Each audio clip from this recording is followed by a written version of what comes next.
5 erreurs que tu fais certainement dans tes emails professionnels. Voici comment les corriger. On évitera d'employer suite à comme formule d'introduction. Ce n'est pas correct. À remplacer par pour donner suite à votre proposition, par exemple, ou pour faire suite à votre courrier, ou en réponse à votre lettre du... L'accord de 6 juin. 6 juin est invariable s'il est placé devant le nom.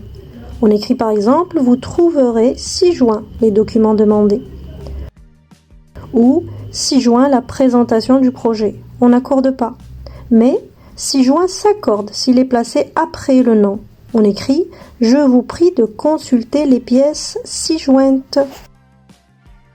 La confusion entre transfert, le nom, et transfert, le verbe, est courante. Or, la conjugaison d'un verbe du premier groupe, transférer, conjugué à la première personne du singulier, ne se termine jamais avec un T.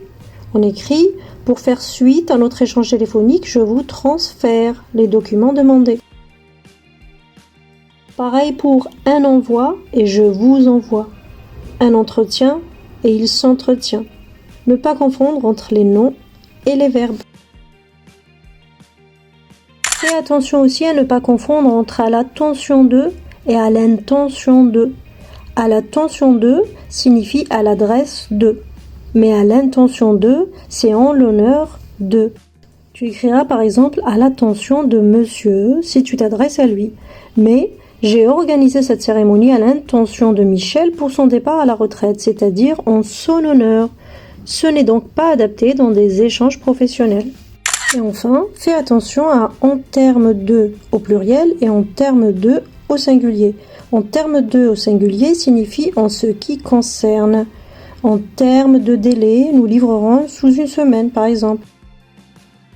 Mais en termes de médecine ou en termes de droit, en termes avec S, dans ce cas signifie dans le vocabulaire de.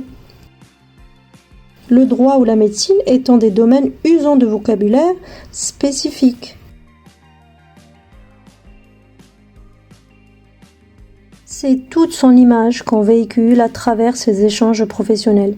Et il y a des formules qu'on utilise qui ne sont vraiment pas les bienvenues et risquent ainsi de nous pénaliser. Sache que les lecteurs sont de plus en plus attentifs à la pertinence des emails qu'ils reçoivent. Alors abonne-toi si tu veux améliorer la qualité de tes emails professionnels.